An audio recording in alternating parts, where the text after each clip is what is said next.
Just before we begin, make sure that we respect Dygoknight and all of his viewers. The series is made for fun, and we shouldn't go out and attack him or anyone that watches his videos.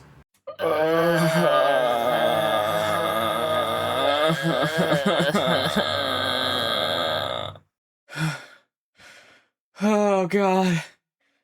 It's too damn hot. Tell me about it. It feels like I'm gonna be set on fire if I go outside. Oh god! Hey, can you give me one of your waters? I don't have any water. Rex replaced all of the water in the house with gasoline. Wait, what?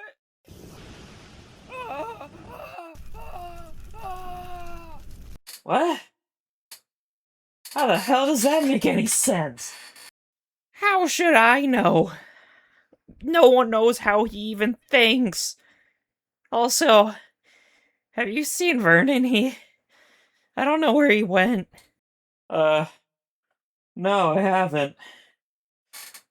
Huh. Wait, I remember now. I think he was going to get some air conditionings. I wonder how he's doing.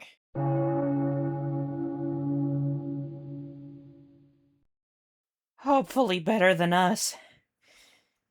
Now, what do we do? I don't know. I don't have the energy to do anything but sit around at my house.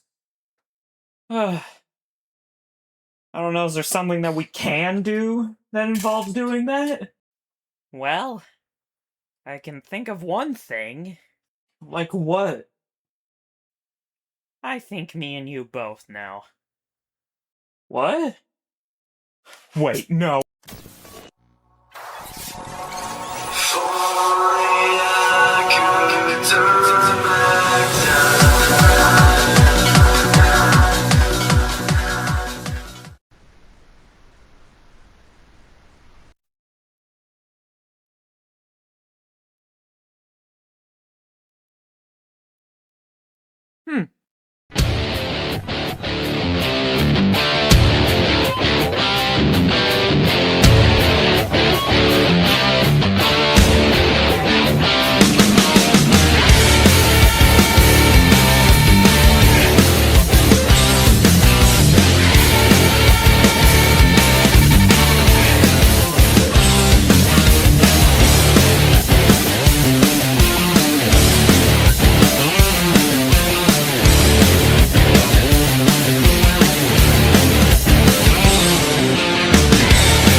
Hey there guys, Rex here, and today we are back with more Dygoknight.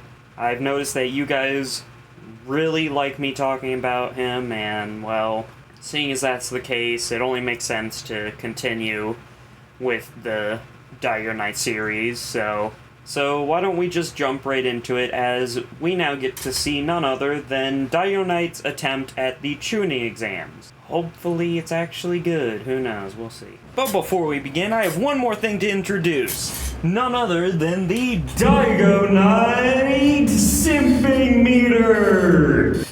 Yes, this amazing device will actually show us just how much Dygoknight simps over Sasuke throughout the series. Wait, what? When in the world did you have time to make this? And are we even sure this is safe? I mean, you've seen him, haven't you? Oh, don't worry, Mini-Me, it's fine. Oh, crap. You know what? Before we begin, I should probably make sure I calibrate it to also show us how much of the simping has been happening throughout the series. Alright, let me see here. Let me just... Hey, are we sure this is a good idea? Welcome to the Rewriting Naruto series part 4. This is a series of videos where I rewrite Naruto trying to improve it according to my personal taste. This is only part 4 of a long series of videos, so make sure you subscribe so you don't miss any future videos from this series. Also, please like this video to support the channel and the series, and make sure it does well on YouTube. And if you want to support the series and the channel even further, become a member of this channel to get some awesome perks. Wait, did he really get membership at that point? When was this? In 2024? Jeez. It's not really a critique on him, I'm just thinking about that now. All 9 of them present themselves to report their mission in the Hokage's office. As team captain, Sasuke debriefs Hiruzen about everything that happened. Strangely, Naruto doesn't look proud when Sasuke mentions what Naruto has done. He has this concerned, maybe conflicted expression on his face. He seems even more perturbed when Sasuke says Naruto killed the enemy captain. Alright, so I like this. I'm not even gonna lie, just right off the bat. I like that Naruto is actually not excited about the fact that he killed a person.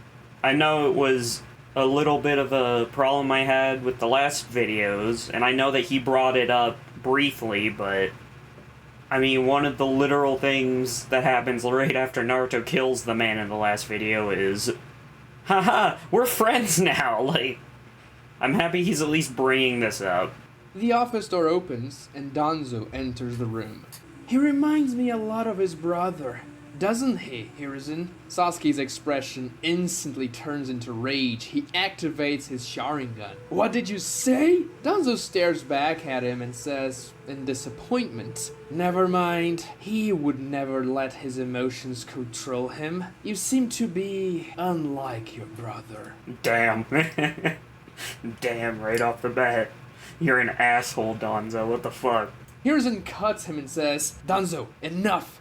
Leave now. Danzo says, very well. He then exits the room while Naruto and Sasuke stare at him in anger. Hiruzen says, I apologize for that. Danzo can be cryptic sometimes. Cryptic? Hiruzen, do you even know this man? Cryptic doesn't even begin to even describe him. What do you mean cryptic? There is a lot more than cryptic with Danzo. If he could stab you in the back, he would. He's tried. Like, cryptic doesn't even come close. The only one who stays in Hiruzen's office by this point is Naruto. Hiruzen looks at Naruto and says, Naruto? Naruto seems to want to tell him something, but Hiruzen being a Hokage really affects Naruto's ego because of his dad. Naruto's stubbornness finally gives in, and he says, I killed a man on that mission. Hiruzen looks at Naruto with an understanding expression. His face is very gentle and tender. This isn't me critiquing him, but I just love very, what is it, the type of expression that he describes, and then it's just, haha, you killed a man, good job, kid. It's not a critique of Dygoknight, I just find that funny. I know it's difficult to do something like that, but this is the life of a shinobi. Sometimes you have to take lives in order to save lives. Naruto says, but that doesn't make sense. This world is built up on contradictions. You save the Tsuchikage's granddaughter by killing that man, and by doing so you assure the peace between the leaf and the stone. It's not ideal, but killing that man saved many lives. I must tell you, Naruto, you made the right choice. Even I couldn't do that once in the past. Foreshadowing. If you want to be a Hokage, you'll have to make difficult decisions. Preserve life whenever possible, but sometimes doing what is necessary is the right way. Hiruzen touches Naruto's shoulder and says, You're a great ninja, Naruto. Thank you for protecting this village. Naruto nods in understanding. He motions to leave the room. As he opens the door, he stops and reluctantly says, blushing, Thanks for taking care of me, old man. He finally acknowledges Hiruzen's efforts during Naruto's childhood, and then he leaves. I have no notes here, this is just a good scene. I'm not gonna say that Dygoknight is the best writer, but, like, this is just a good scene no matter what. Like, honestly, this is built up over time, this is done well, like, we have multiple parts to this story, and we clearly see that throughout it, Hiruzen was trying, and Naruto was just being a brat the whole time, and he finally just thanks him, and I like that. Like, as I've said before, I think Dygoknight can be a good writer at times, just, honestly, it's his bias that is the problem most of the time, especially with, like, Sasuke, for example. Like, this scene has nothing to do with Sasuke or any of his favorite characters, and yet it honestly is, so far, in my opinion, his best written scene, period. There is nothing else to say here.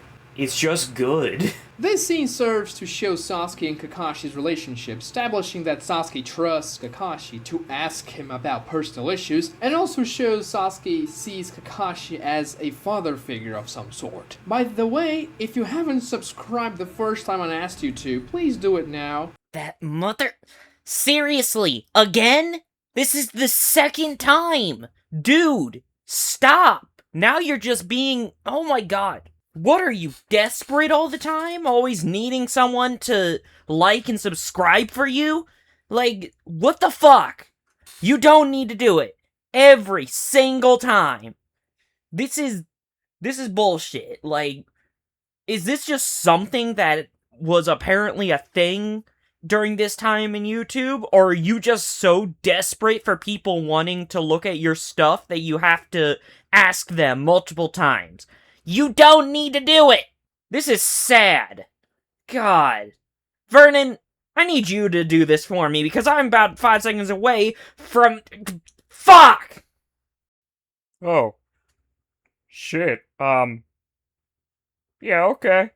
It's a bit later in the day, almost evening. Naruto is staring at his father's face sculpted in Konoha's mount. He has a thoughtful, distant expression. He hears a voice saying, "Thinking about your ancestors?" Naruto looks to the side and sees Sasuke, also staring towards Konoha's mount. He's caught off guard and gets embarrassed. "None of your business, Sasuke." Sasuke then looks at him and says, "Do you wanna go train, loser?" Naruto stares back at Sasuke and says with a smile, "You bet." These two characters are the only ones of their age who can understand each other, and now it seems that their pride is no longer getting in the way for them to get closer. We now start the Chunin exams arc. Hopefully by this point, Naruto and Sasuke...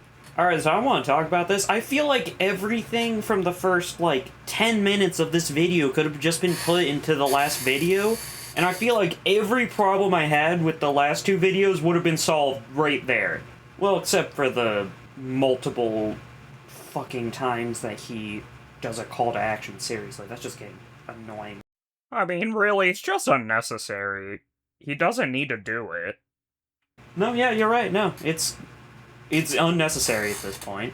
But seriously, I think all of the first 10 minutes of this video could have just been in the last episode, and it would have just made the last episode honestly way better, in my opinion. Like, you could have just started with the Chunin exams like the actual show does. I don't know. Kiba provokes Naruto even more, saying that he killed the 4th Hokage, and Naruto gets very pissed. Sasuke then steps in, and as he's about to say something, Kiba interrupts him, saying, "You're no longer the captain. If you want to do anything like last time, you'll be disqualified from the exams." Sasuke resigns himself, and Naruto keeps screaming, "Asshole."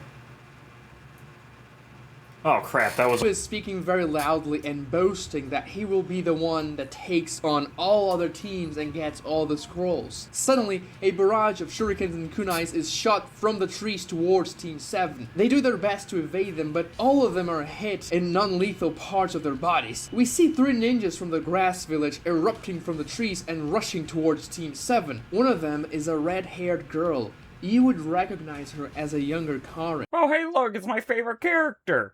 Wait, really? I didn't know your favorite character was Karin. Well, yeah. She has chains. And I like chains. Oh, fair enough, Vernon. I guess that makes sense. Karin shoots her chains towards Sasuke and says, "You're very cute. I would obviously have no trouble spotting this intense chakra of yours hitting on the tree lines while you used a decoy to bait us. Did you really think those clones would fool me?" So... are you gonna talk about the simping again, or...? Yeah, alright, I should probably get into this one as soon as possible. I'm not really going to care if a character simps on Sasuke if it's already kind of a thing in the original story. Like, if Kishimoto had already written them as someone who likes a certain character, then I'm not gonna be mad about it. Like Karin, for example, she simps on Sasuke all the time. Of course she would start doing that. I just have more of a problem with characters that do that we never see actually do that in the original story. It's just simple as that. Like, the bias can only go so far whenever the story already has it as a part of how it originally was. Like, when he's just making his own bias just be shown to everyone, it's different than if it's the original story, if that makes sense. Like, I'm not gonna be mad if he just writes something in with Karin simping over Sasuke. That's pretty much it. A leader as well, and rushes towards Naruto and Sakura's aid. Naruto, who had already created shadow clones to cope with the grass ninjas attacking them. Karin seems frustrated that Sasuke didn't go after her. Sasuke jumps towards their direction, but he is intercepted by Karin's chain. He managed to dodge it again mid-air now by sticking a kunai in one of the trees and using it as leverage. Karin looks at him doing that dodge and thinks, so cool. Sasuke says, now I really advise you to give us your scroll. Karin seems flustered because Sasuke is touching so much of her body and seems to be oddly enjoying her position. She blushes and says, fine, it's in my back purse. I don't know why, but something tells me Karin might be a stand-in for Dygoknight right now. Yeah. This is a nice scene to introduce Karin as she becomes more prominent in Shippuden, and we see in her flashback that she encounters Sasuke in the Chunin exam, so let's actually show that for real. Also, we get a glimpse of what Karin's powers will be like with the Uzumaki chain. It's not nearly as powerful as Kushina's, but Karin is still 12. Holy shit, he brought up Kushina. I think that's the first time he's ever brought up Kushina. Maybe since, like, I don't even know if he brought it up since the first episode. It's been so long. Holy crap, is that the first time he's ever even mentioned her? Like, wow. At least he knows she exists. Good to know. Sasuke thinks for a while and says, Sakura, use two genjutsu illusions. Make the real scroll appear as something else, and make something else appear as the scroll to work as a decoy. Sakura uses her genjutsu to transform one of the scrolls into a kunai and one of her kunais into that same scroll, and then she gives the decoy for Naruto to keep like Sasuke told them to. Sakura then uses another genjutsu illusion to disguise the alcove, making it seem like the entrance is blocked by a large rock, so people can't see through the entrance. But Team 7, who is inside of the alcove, is able to see just fine outside of it. Hey, wait a minute. That doesn't make any sense. That isn't how genjutsu works. Well, the world kind of changes this. Well, that's simple. Wait, hold on. Yeah, you're right. How does that make any sense? Hey there, guys. Editing Alrex here. So, Oh one my thing god, about... what happened to your face? Oh my god, you look oh fuck! Oh god damn it, why? Anyway, so one thing about that entire scene is that originally that was just a joke. Like, that's literally all that entire scene was, until I actually started doing a bit of research into Genjutsu and Naruto, and that made me go for like a few hours trying to figure out how it works, because apparently that's not how Genjutsu works in Naruto at all. And yeah, I usually do not go down these kind of rabbit holes and stuff. I couldn't find much about if, like, for example, if it was a thing in more filler scenes, but usually that kind of stuff is usually a ninjutsu, not a genjutsu. And so, as a result, I think he's just changing it because genjutsu was just not used at all, basically, in Naruto, except for Sharingan, and seriously, it was barely used in Naruto. It's surprising just how little it was actually utilized, so I'm honestly fine with this change. I have no notes here. I have nothing to really say about it. It's just that entire segment was just a joke, and it became a several hour-long rabbit hole where I had to figure out exactly how Genjutsu and Naruto worked. Only in these videos will I do this kind of crap, so meh. Anyway, moving on. Naruto grins as he'll be sleeping first with Sakura. As both of them lay down, Naruto tries to get a little closer to Sakura, but she sees what he's doing and kicks him straight in the balls, saying, "Stay on the other side of the cave, you pervert!" Naruto cries in pain, saying, "I'm sorry, Sakura," and he just crawls to the other side of the cave. Alright, that entire scene was just unnecessary, and you know it. That was weird. These are 12-year-olds, dude. Eventually, Sasuke gets a clear view of the figure when it's within about 20 feet of the alcove. It's Neji Hyuga.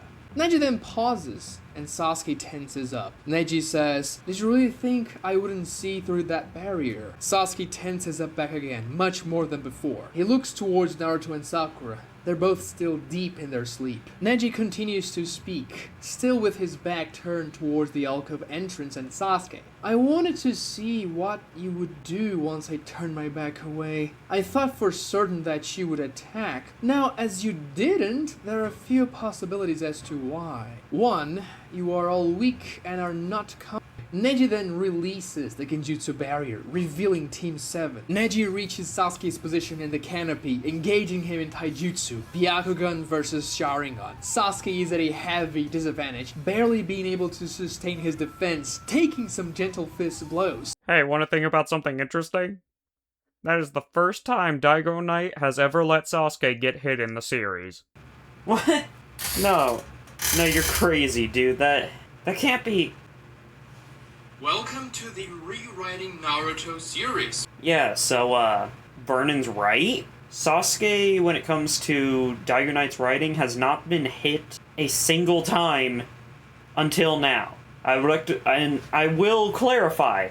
What I mean by that is that anything that wasn't originally written by Kishimoto, as in Dygoknight's writing only, Sasuke has not been hit.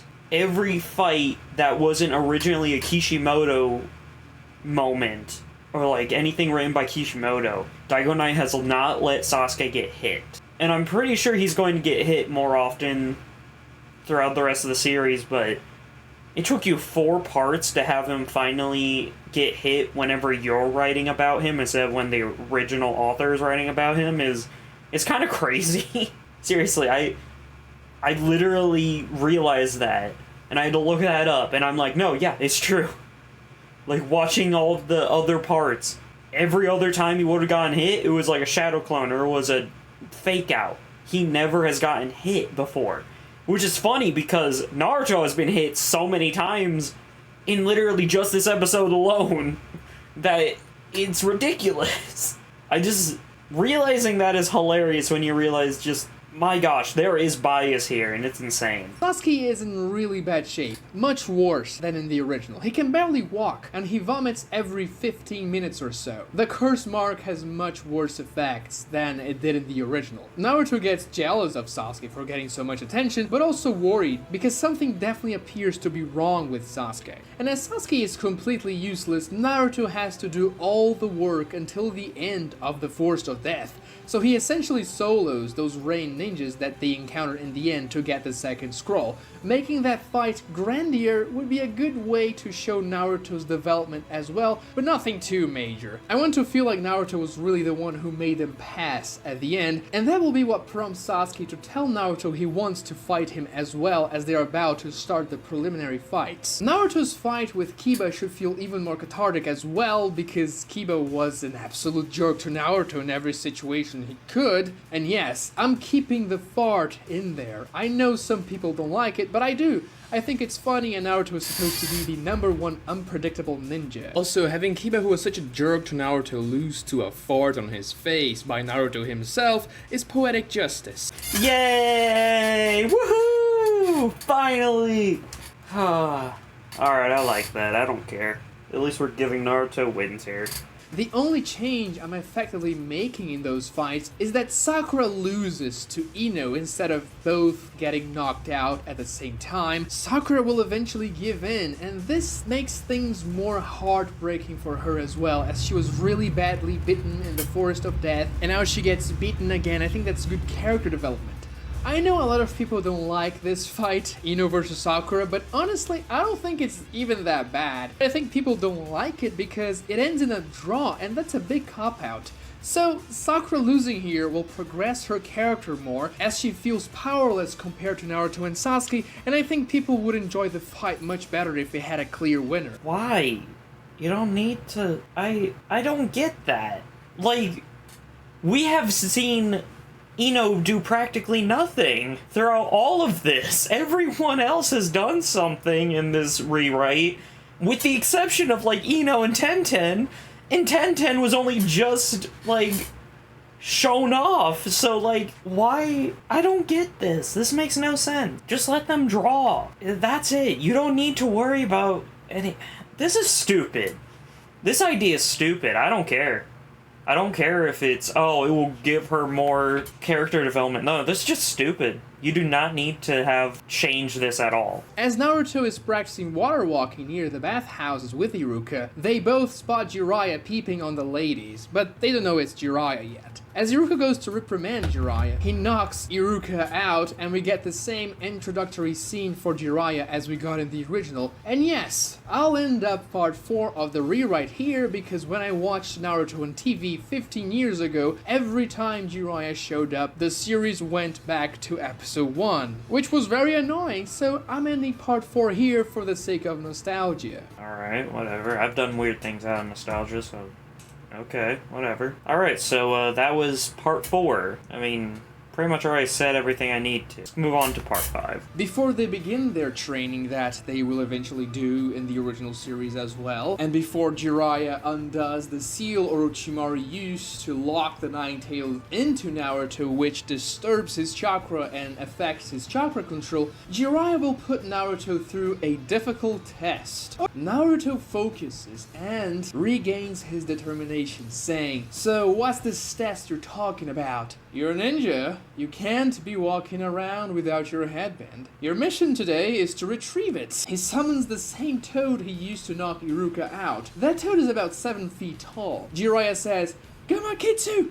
Don't let the boy get the headband!" I'm naming this toad Gamakitsu, by the way. The toad looks at the Naruto sexy clones and uses his large, long tongue to slap them, knocking them back and dispelling the clone jutsu and the sexy jutsu. The original Naruto falls to the ground and says, "Wait!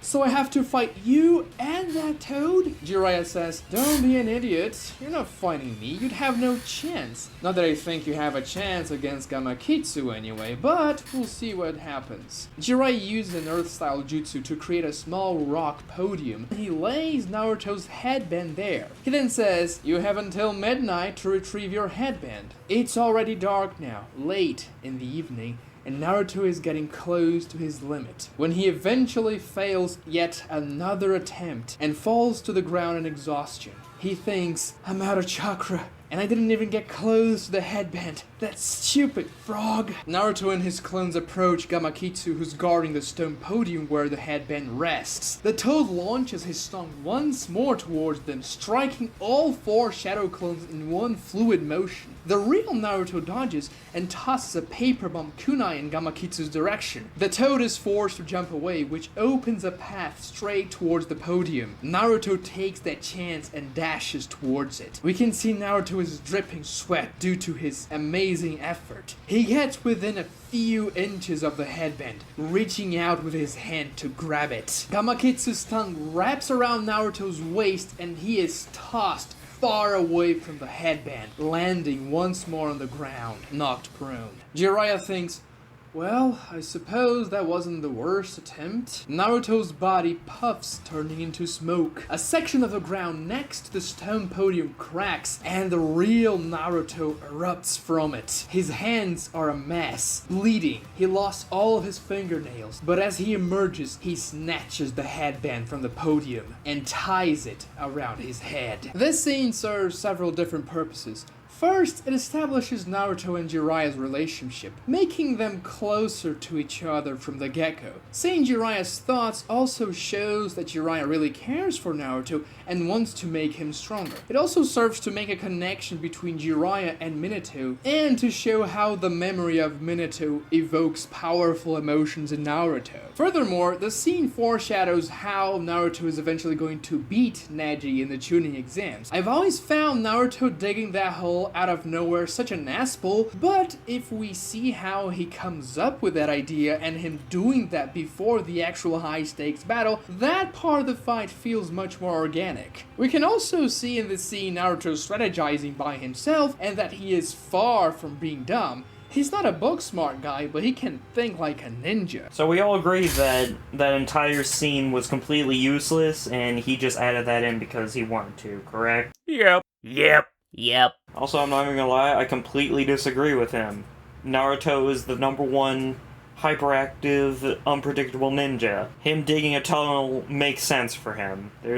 He's done that kind of stuff before, having decoys literally in the arc prior in Wave, where he literally made himself into a shuriken just so that they could get Kakashi out. This is not at all something that Naruto wouldn't do. He's done this type of stuff before, so no, you're wrong. I'm just saying it, he's wrong. That is absolutely something Naruto would have done. And calling it an ass pull is just stupid. The rest of the training month goes the same, and the day of the final test of the Chunin exams finally arrives. I am cutting a scene before that though. Naruto does not have that conversation with Hinata before he goes to the exam arena. Naruto was very nervous and unsure of himself before going to the battle with Neji, and that scene with Hinata dissolves that tension a little because Naruto feels much better about his chances after Hinata talks to him. Instead of that, we get a scene where Naruto is in the same place, reflecting about Neji's words and the upcoming fight with him, and Hinata observes from afar, not having the courage to approach him or say anything. Naruto isn't reassured by Hinata's words, and heads to the arena still uncertain of himself. Oh, now I just don't like that. Like, that was a great scene, and plus it just helped with their relationship as time went on, too. Like, you just screwed over Naruto and Hinata's relationship by doing that. Like, seriously, that was a good scene. Don't cut that out. No. Terrible. No, I don't care. Terrible change. I don't like that. Now I'll make some changes to the Naruto versus Neji fight. I personally don't like the way it was handled, especially having watched the entire series. In hindsight, Neji seems like a complete idiot, telling Naruto that his destiny was to be a loser, seeing that Naruto was the son of the 4th Hokage, the Jinchuriki of the Nine Tails, and the reincarnation of Ashura. So when Naruto proves Neji wrong that his destiny isn't set in stone by defeating him, he actually kinda confirms Neji's point, because, you know, Naruto was definitely much more special than Neji from the get-go. Alright, I've heard this one 100,000 times. I think we all have, so I won't put my 2 cents into it. First off, the entire point I guess you could make from that is the fact that, first off, Neji didn't know anything about Naruto. All he knew of him as, at that time, was a loser kid. That was where he was getting his assumption about him from. It wasn't from anything further on in the future. Everyone thought of Naruto as just a loser that couldn't do anything because he didn't have parents, he didn't have nothing. That's what Neji meant by that. That his destiny was that he would never be able to go any further because he was an orphan who had nobody. That's what Neji was basing that off of. And then, honestly, first off, the entire series tells us straight up that no, Naruto did not get anything from being a reincarnation of Ashura. That is literally something that the Sage of Six Paths tells us. And no, not even just us, tells Naruto himself, like, no, you didn't get anything from your parents. You didn't become anything by being a reincarnation of Ashura. Just to mention, too, there were likely many reincarnations of Ashura afterwards, if we look at it. For example, the gates that were around during that conversation that were supposed to allude to the fact that there were many before Hashirama, Madara, Naruto, and Sasuke. So the fact that they also didn't do anything and we know nothing about them means that no, you don't get anything by being a reincarnation of Indra and Ashura. Like, we only know of 4 reincarnations of Indra and Ashura, despite the fact that, at least from what we can tell about how it was supposed to work, it's a generational thing that happened constantly. Yet, for thousands of years, only 4 people that were known to be them mattered, and that was at the very end of the story. And even then, funnily enough, Hashirama and Madara failed, as you can probably guess, in many ways. They kept the cycle going, whereas it was Naruto who was the one who was able to do it. And then, I have heard, and we've all heard that Neji was always right.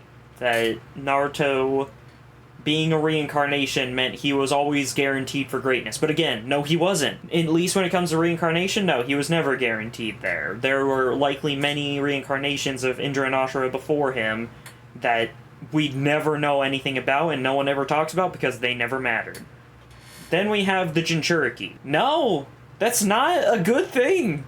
The Naruto franchise has shown constantly that being a Jinchuriki sucks. Naruto had no parents, he had barely anyone who cared about him. Even in the rewrite, he has almost no one who gives a shit about him. His godfather, in both continuities, and I would like to mention, just straight up abandoned him, despite that being his literal job. So no, being a Jinchuriki does not make anything great. Gaara has a screwed up childhood. Freaking Naruto, B, everyone has a screwed up childhood. B, honestly, is the Jinchuriki who gets it the best, with the exception of Himawari, but at the same time, there's a whole entire thing for that. We still don't understand that, but B is the only Jinchuriki that really gets a good time as being a Jinchuriki, and that's with hard work, dedication, the fact that the literal next Raikage literally became his brother and all of that. Like, every Jinchuriki does not have a good life. They have to earn that. Like, B earned his time as being loved and appreciated. And then we have the fact that Naruto is a child of a Kage. And no, that doesn't make you great either. That doesn't give your destiny anything. Like, I'm sorry, but it's just the fucking truth. Like, Konohamaru in Asuma, for example. No, in fact, yeah, all of Sarutobi's own family prove this. None of them are really as exceptional. Like, Konohamaru, people hate that he does nothing throughout all of Naruto and Boruto, despite him being a prominent character. Asuma dies to the Akatsuki, and just, we have proof that no, none of this destiny crap matters. And even then, Naruto literally says, I don't care what my destiny is, all I know is I'm going to beat you. He doesn't care about destiny. That's not the point of that entire scene. It's to show that no matter what, Naruto's gonna keep going. Like, and honestly, the fact that people say, oh, well, he is the child of the Hokage, he is this, he is that, it literally does not matter. None of that matters. Because that's the point. Naruto could have still been a failure. He never had anyone care about him. All of his training and stuff had to come from so much dedication and hard work. Like, Kurama hated him up until the war arc. Think about that. He literally had to convince Kurama that yes, I am someone that matters and that I want to be there for you. Naruto had to do everything on his own. Destiny had nothing to do with it. Naruto is the one who had to change things. And yeah, I know what you're gonna say. Oh, well, he had teachers and stuff, and these powerful shinobi come to help him. First off, just as many powerful shinobi, if not more, were trying to kill him throughout his life, so there's that. But also, yeah, he's the main character. The thing is, whenever people say, oh, it's stupid, like, first off, he's the fucking main character. When have you ever seen a story where a main character is not one of the most important parts of it just from lineage alone, or from just the powers they get? Like, what the fuck? Like, I love that too. Like, everyone seems to ignore the fact that Naruto is the main character, so of course he's gonna get all these important moments and important stuff. Like, no. He had to work for it. Naruto had to work for everything that he did. Even the Nine Tails giving him his power, he had to work for that. Wanna know why? Because guess what happens every single time he used the Nine Tails powers up until he befriends and works with Kurama. Almost every single time, he somehow failed. Like, Sasuke versus Naruto, failure. Like, all the times before that, I will give you, yeah, he doesn't fail. Those are times where he actually succeeds, but the thing is, as soon as we have stuff like Naruto getting the One-Tails cloak, the multiple-tailed cloaks, the version 2 cloaks, like, those are failures. It goes to show that, no, it doesn't matter if he gets a power boost from using Kurama, he still needs to work for stuff. It's just one of those things where, like, it's annoying, because it's like people say, oh no, Naruto, he sucks, he just gets everything. No, he doesn't, he still has to work for everything. I think this argument is just stupid. Like, clearly, the narrative shows that Naruto still has to work for it. No, he was not destined to do all of this. Like, as long as we ignore the fact that he's a main character, because obviously, when you're the main character, like, it's one of those things, too, where narratively, everyone ignores the fact that someone is a main character, but, yeah. It's just like, no, he had to still work for it. He had to do so much throughout his life, had to struggle so much throughout his life, and he had to do it all on his own. Or no, that's not even true. He had to do all of it while getting a community so he didn't have to work on his own. That's one of the entire points of the story, that he had to do all of this while also gaining a community that can help him, and it's just one of those things where it's stupid. No. He was not destined to do this in the narrative, in the story itself. Narratively, obviously, but we all ignore that for a reason, because we all know it's the narrative itself. So no, he was not destined to do this. He had to work for it. Jinchuriki of the Nine Tails, which definitely makes him someone. Not only that, but everyone in the village knows about these facts as well, including Neji. So it wouldn't make sense for Neji to challenge Naruto's worldview by saying he is a loser born out of nowhere. But I think I figured a simple fix to that. Neji will still be very much stuck in that idea of the immovable destiny. But instead of saying Naruto is destined to be a loser, Neji says that he is destined to be cursed and destroy those around him just like he's always done. Neji drives that in by saying that the Nine Tails killed the 4th Hokage, the Nine Tails Naruto embodies, and he was one of the best ninjas the village ever had. And no matter what Naruto does, he'll always be a threat to the village and hated by everyone. Naruto's arguments will remain the same, that no one is tied to their destiny, the predetermined destiny that they have, and that he will become the Hokage and prove them all wrong. Having Neji tell Naruto that he is cursed parallels Neji himself, who is cursed by the Hyuga sealing mark. Neji also says that the demon inside Naruto will always be a problem because it cannot be controlled, and the village would be much better off without him. That if he died, people would be relieved. The physical fight between them goes exactly the same. Naruto offers some resistance with his shadow clones, but Neji lands the 64 palms, rendering Naruto's chakra useless. After that happens, there's a change. Hinata stands up from the crowd and shouts to Naruto, "Don't listen to him, Naruto! Don't give up!" And this is the first time we ever see Hinata raising her voice. And everyone who's sitting around her, people who know her, they're very surprised by that. That scene mirrors the scene when Naruto did the same to Hinata when she was fighting Neji in the preliminaries. And that is what prompts Naruto to focus and gather the Kyuubi chakra to overcome his blocked chakra points. And we see that Naruto actually struggles to bring the Kyuubi chakra out because of the 64 pounds. It's not easy like in the original. And it's only because of Hinata's motivational words that Naruto is able to do so. Once he does that, he is confident that he will win the fight and his doubts vanish, instead of that happening before the fight with Hinata and Naruto talking and all that. No, I'm just gonna say right now, I don't care. I still like the original far more than this. I don't care. The first one being Sasuke versus Gaara in the forest, when Gaara was partially transformed into Shukaku. I am actually not really changing much here, I am more adding stuff to it. This fight is overall great, but the way it ends is pretty garbage in my opinion. You only say it's garbage because your favorite character doesn't do anything after he does the one thing he was not supposed to do. It is literally told to him, and us, that if he were to do multiple Chidoris a day, he wouldn't live, he would die. Nothing, like, this is literally the narrative telling us, hey, your favorite character, guess what? There are consequences to his actions. The fact that he didn't die is honestly a miracle of itself. He doesn't need to have an entire fight scene with the curse mark. He's already shown to us that no matter how good the curse mark is, it's not going to give him the power that he needs. This is literally important for later in his character development.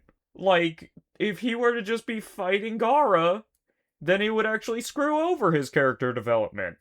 So no, it's not garbage. You just don't like that one of your favorite characters doesn't get to do any more cool stuff, even though narratively speaking, it makes complete sense. I told you already.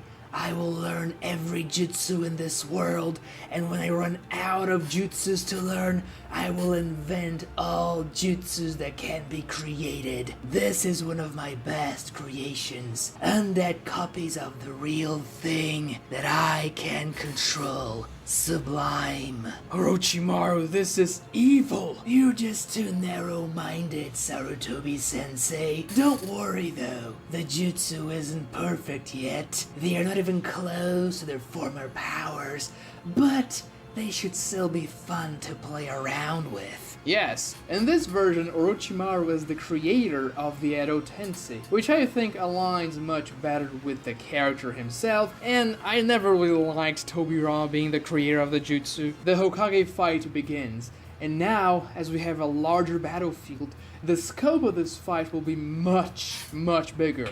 We should get a better sense as to what Kage level really is, one that is much more aligned to what we know at the end of the series.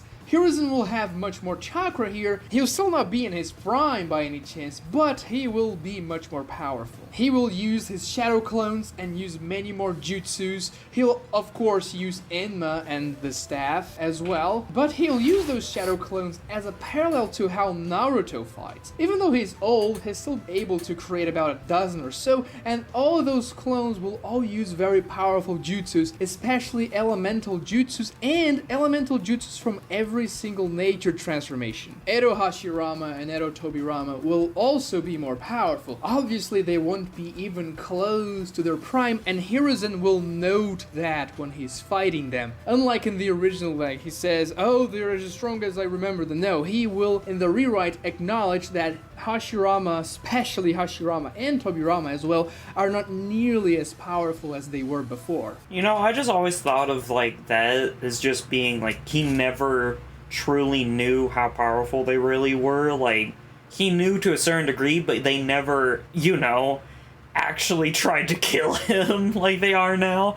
It's one of those things, like, they held back, and so, like, it's kind of like how maybe Hiruzen just never knew the full extent of what they could do, kind of like that. That's at least how I've always thought of it. Like, Hiruzen obviously would never have fought them at full strength. He would have known somewhat how powerful they are, but it was just more of, especially when we found out how powerful they both were, just like, oh my gosh, they really are so powerful. They're just as powerful as they were before, is more because, like, they always went easy on him. Like, they were never outwardly trying to kill him or anything like that, because, like, heck, even with Naruto, for example, he never saw Jiraiya go at full power. At least him consciously never saw it happen, so it's one of those things where that's how I think of it, at least. I don't think it's a plot hole more than it's just he never saw what happened. Like, he never saw the extent of how powerful they were, because why would they ever do that to him specifically, you know? But that's my reasoning for why they're like that. Eventually, when Hiruzen is beaten down and Orochimaru shows his female face, they'll have the same exchange they had in the original, but Hiruzen will ask another question. What is your final goal, Orochimaru? Why do all this? Power alone is meaningless. Orochimaru licks his lips with his large tongue and says, To achieve the power of the one who created it all, to touch the power of the Sage of Six Paths. Hiruzen is surprised by that. You believe in legends now, Orochimaru? Have you gone mad? Foolish little sensei. The Sage of Six Paths was real. The one who created all chakra and spread it to the world. The one who carried the eyes of the Samsara. The Rinnegan. Orochimaru says that with a craving and crazy expression. Not that you have much time left and you would see its fruition, Sensei, but when I finally reach his godly powers, I'll make sure to recognize you as one of those who made it possible. The fight resumes and ends the same way, with Hiruzen sealing Hashirama, Tobirama, and himself with a Reaper Death Seal and also sealing Orochimaru's arms. I think this is a good way to introduce the legend of the Sage of Six Paths earlier on and also make Orochimaru's motivations a little bit more interesting too.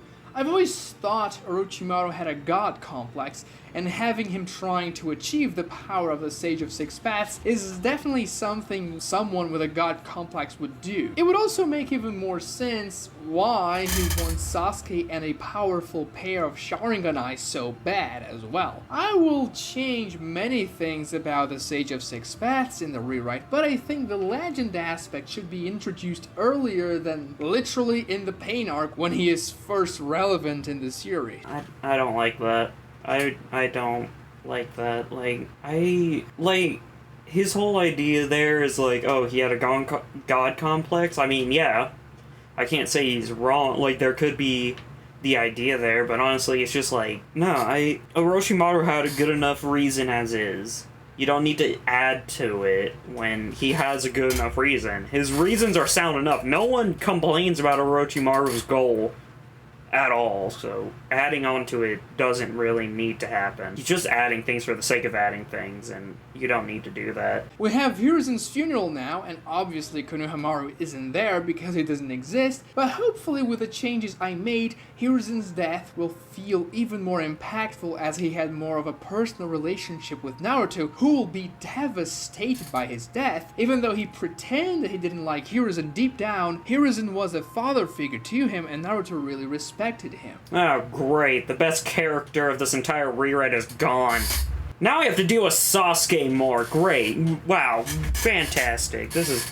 Everyone just has to die, don't they?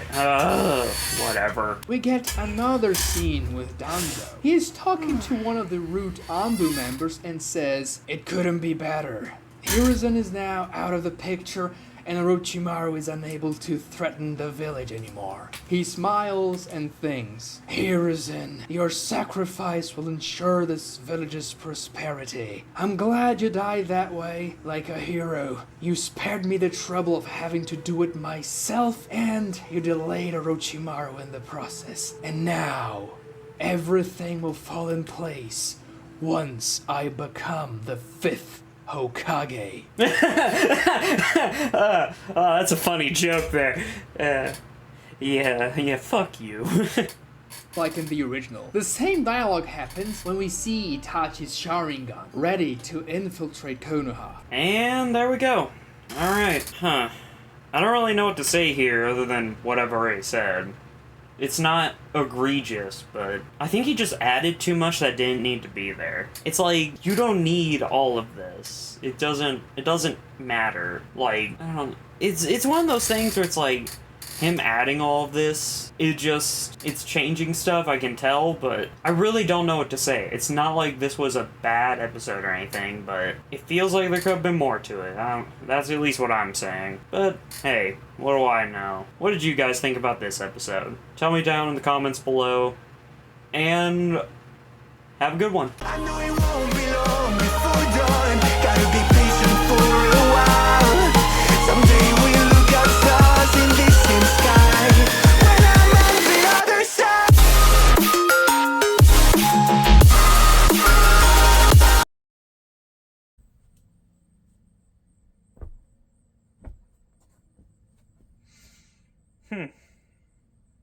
Is he dead? No, definitely not. He's still twitching. Well, what are we gonna do with him? I have one idea.